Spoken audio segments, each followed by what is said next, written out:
Dari terowongan Nurmentaya Kotim melihat Indonesia.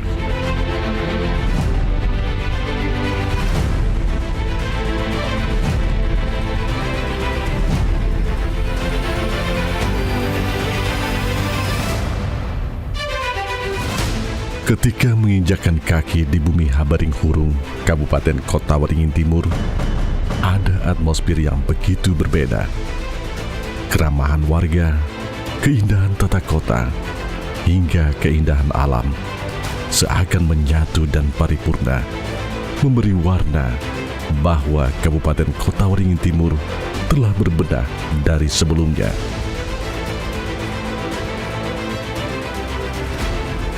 Selamat datang melihat bagaimana Sampit dan Keturunan Timur secara keseluruhan dengan sumber daya alamnya, dengan objek wisatanya, dengan keramahan masyarakatnya.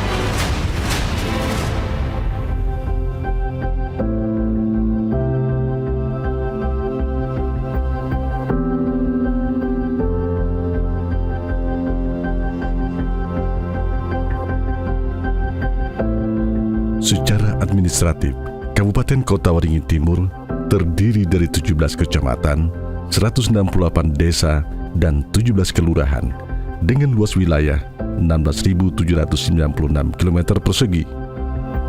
Kabupaten Kota Waringin Timur dengan ibu kotanya Sampit memiliki moto Habaring Hurung yang artinya gotong royong. Saat ini, Kabupaten Kota Waringin Timur dipimpin pasangan Haji Halikin Nur SHMM dan Irawati SPD yang dilantik oleh Gubernur Kalimantan Tengah Haji Sugianto Sabran atas nama Presiden Republik Indonesia pada tanggal 26 Februari 2021 silam.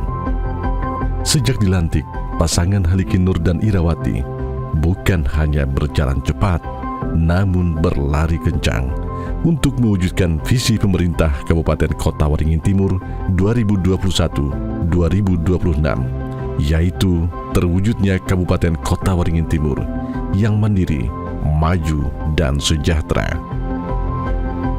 Untuk mewujudkan visi tersebut, ditetapkan program strategis yang tertuang dalam 5 misi, yaitu infrastruktur, sumber daya manusia, penguatan ekonomi masyarakat, tata kelola pemerintahan, dan Kotim yang nyaman, lestari, berbudaya, dan agamis.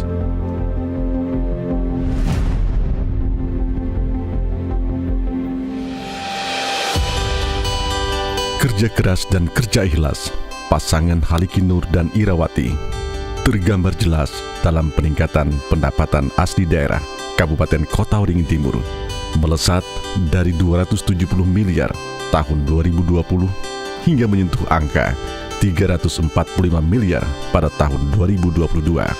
Akan halnya APBD dari 1,6 triliun tahun 2020, kini tahun 2022 mencapai 2,2 triliun.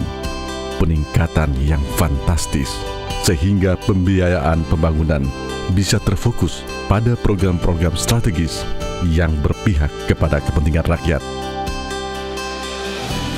Konektivitas antar wilayah, khususnya antar desa, dari desa ke kecamatan dan dari kecamatan ke ibu kota kabupaten, menjadi fokus pembangunan infrastruktur jalan dan jembatan.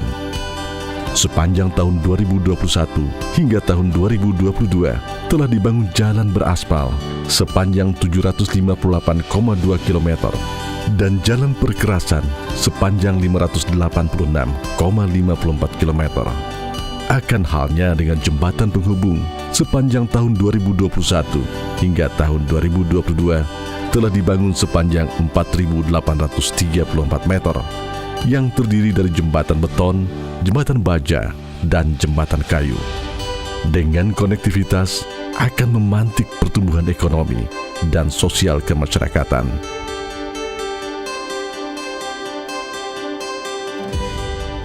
Saat ini yang sedang kita gencarkan yaitu pembukaan jalan baru, membuka keterusan dan juga peningkatan jalan-jalan yang ada termasuk jembatan, termasuk untuk menuju sentra-sentra produksi.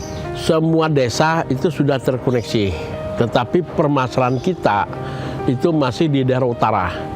Daerah utara itu kesulitan kita yaitu masuk dalam kawasan. Sehingga APBD kita tidak bisa masuk di situ. Tetapi kita sudah buka akses jalan desa itu, antar desa. Tapi untuk peningkatannya tidak bisa. Saat ini kita memberdayakan antar desa itu dengan kekuatan pihak ketiga. Kita minta bantu perusahaan untuk membuka akses jalan itu. Makanya saat ini sudah akses jalan sampai ke Tumbang Gagu itu sudah bisa. Walaupun dalam kawasan. Kita sudah mengajukan pengukuhan kawasan. Supaya ini bisa menjadi putih sehingga APBD kita bisa masuk untuk peningkatannya. Di bidang sumber daya air, upaya penyediaan saluran primer sepanjang 718 km pada tahun 2021 ditingkatkan menjadi 724,47 km pada tahun 2022 yang mencakup 4 kecamatan. Begitupun halnya pembangunan pintu air telah bertambah sebanyak 3 buah, yaitu di Kecamatan Mentaya Hilir Selatan. Peningkatan perbaikan rumah tidak layak huni menjadi layak huni sepanjang tahun 2021 hingga tahun 2022 mencapai 698 unit rumah. Upaya ini dalam rangka meningkatkan derajat dan taraf hidup masyarakat untuk dapat menikmati kehidupan yang layak.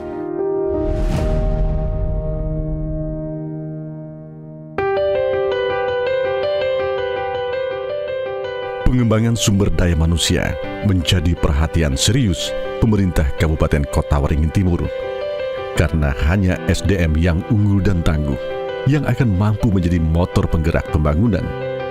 Peningkatan sarana dan prasarana, serta aksesibilitas terhadap semua jenjang pendidikan terus ditingkatkan dari semua jenjang sekolah dasar hingga SMP, serta peningkatan kualitas dan kompetensi tenaga pendidik terus dilakukan.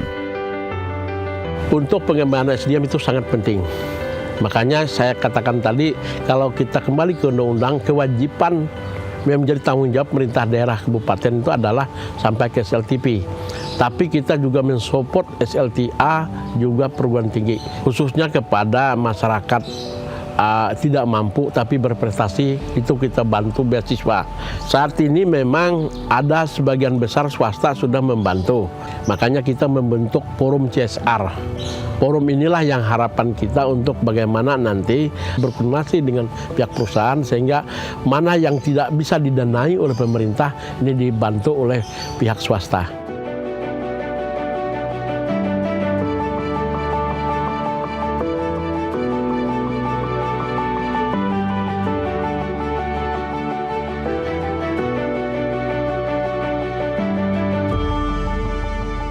Peran koperasi dan pemberdayaan UMKM menjadi kunci penguatan ekonomi masyarakat di Kota Waringin Timur. Saat ini sebanyak 259 koperasi aktif yang operasional di 17 kecamatan menjadi kekuatan ekonomi baru dalam ketahanan ekonomi. Terlebih di saat pandemi COVID-19, koperasi dan pemberdayaan UMKM menjadi soko guru perekonomian penguatan ekonomi di Kabupaten Kota Waringin Timur. Di bidang pertanian, sebuah ide dan gagasan cemerlang dan visioner. Pasangan Halikinur dan Irawati dengan menyediakan satu alat berat eksavator di setiap kecamatan. Gagasan ini menciptakan efisiensi di bidang pertanian, sehingga mampu meningkatkan penghasilan dan kesejahteraan petani. Bahkan, alat eksavator ini menjadi sarana multifungsi bagi setiap kecamatan, sehingga menciptakan efisiensi biaya, waktu dan tenaga. Kita membantu alat berat setiap kecamatan. Orang bahkan mengatakan itu impossible, tidak mungkin pemerintah daerah pengadaan atau membantu peralatan alat berat eksavator multifungsi bisa jadi doser.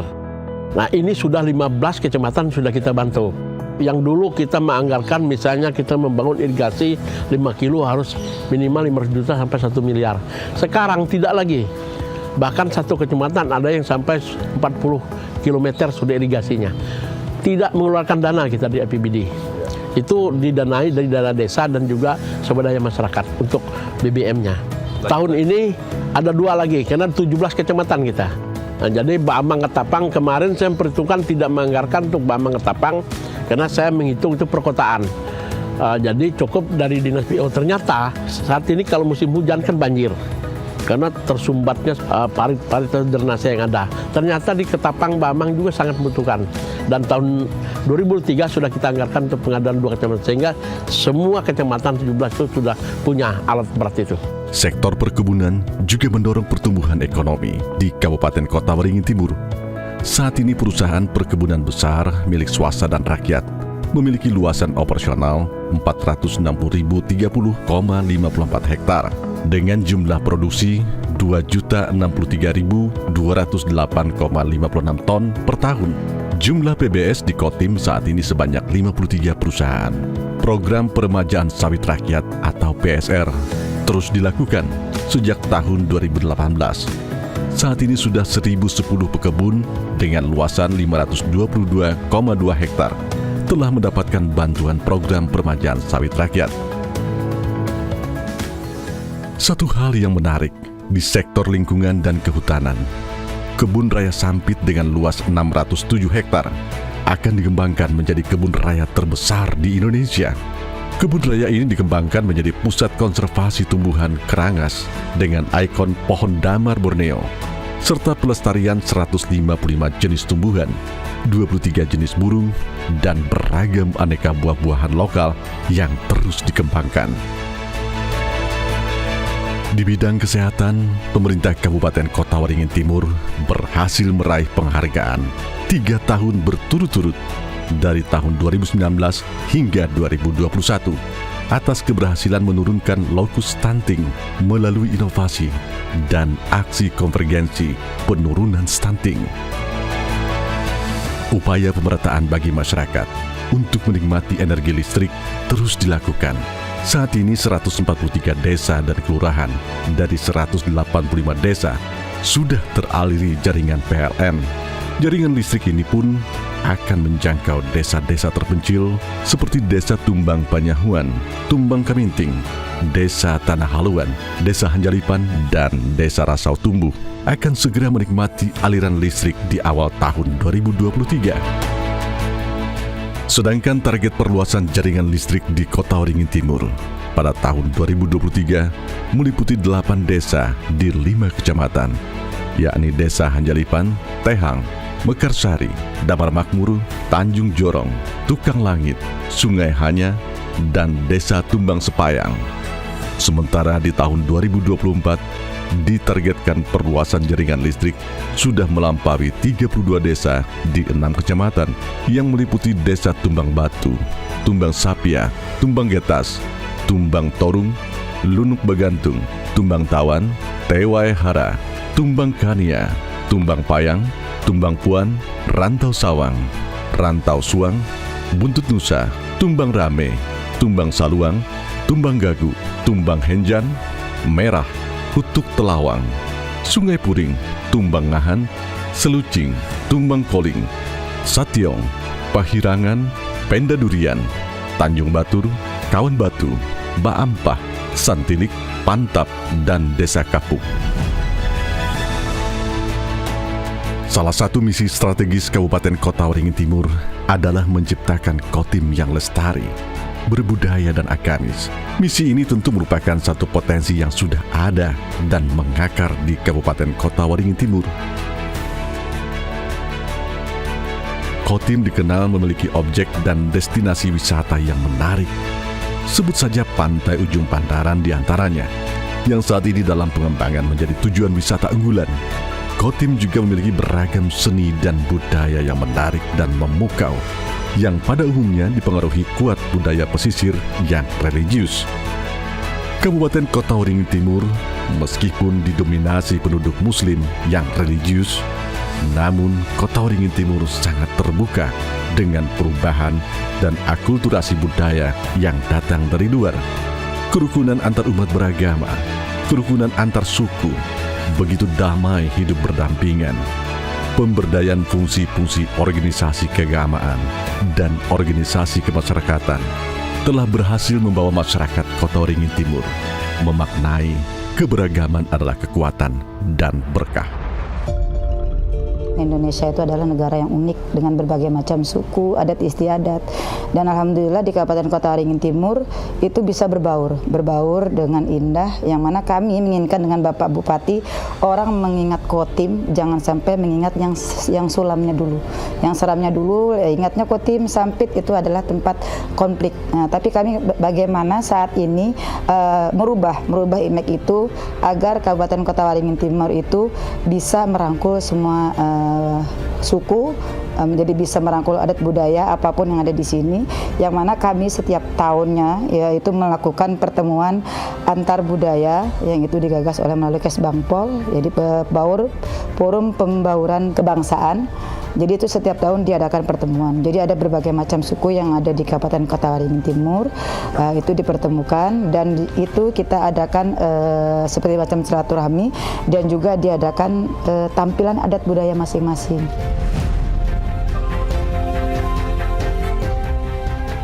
Era digital saat ini menuntut seluruh institusi pemerintah melakukan inovasi. Tak terkecuali pemerintah Kabupaten Kota Waringin Timur yang saat ini tengah giat dan gencar berbenah dalam gerakan menuju Kotim Smart City yang mencakup smart governance, smart branding, smart living, smart environment, dan smart economy. Seluruh inovasi tersebut berujung pada satu tujuan besar, yaitu menjawab tantangan masa depan dengan memaksimalkan potensi daerah agar dirasakan manfaatnya oleh masyarakat yang pada akhirnya mencapai tujuan kesejahteraan masyarakat. Jelang 70 tahun Kabupaten Kota Waringin Timur, sebuah inovasi besar, visioner, dan brilian dari Bupati Kota Waringin Timur Halikin Nur, sebuah ikon baru Kabupaten Kota Waringin Timur telah diresmikan, Terowongan Nur Mentaya. Pada kesempatan ini, saya mohon perhatian kita semua. Pertama, agar lampu ini nanti dijaga. Ini betul-betul menjadi ikon baru kita di Kota Sampit. Untuk itu saya ingatkan, mari dipelihara dengan baik, sehingga ini menjadi kebanggaan kita semua, bukan kebanggaan Bupati wakil Bupati saja, tapi kebanggaan masyarakat Kabupaten Kota Timur, di mana kalau orang masuk ke Sampit, masuk terowongan ini, laksana masuk terowongan, ya kayak arah menuju surga gitu aja ya gitu. Dengan mengucap Bismillahirrahmanirrahim, terowongan Nur Mentaya. Ini dengan saya nyalakan dengan amal mari dengan resmi kita nyalakan perdana. 1, 2, 3.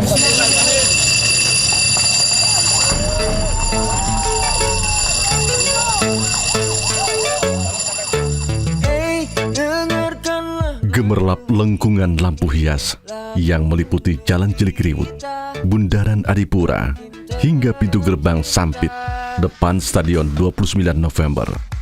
Terowongan Nur Mentaya yang megah itu diharapkan mampu menjadi daya ungkit perekonomian yang akan tumbuh di sekitarnya.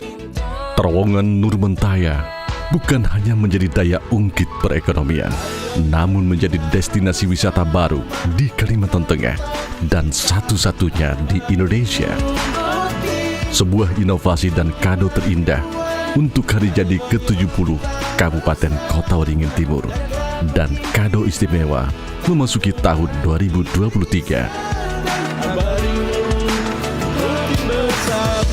Kami berdua tidak akan mampu tanpa adanya dukungan dan dorongan dari Bapak Ibu serta masyarakat khususnya Kabupaten Kota Waringin Timur.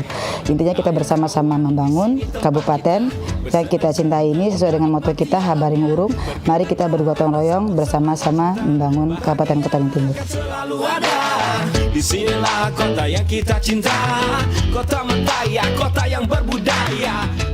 Satukan niat, satukan langkah, dan satukan perkataan dan aksi untuk mewujudkan Kabupaten Kota Waringin Timur yang mandiri, maju, dan sejahtera. Mari kita bersama-sama bersinergi, berkolaborasi, membangun Kabupaten Timur sesuai dengan bidang kita masing-masing.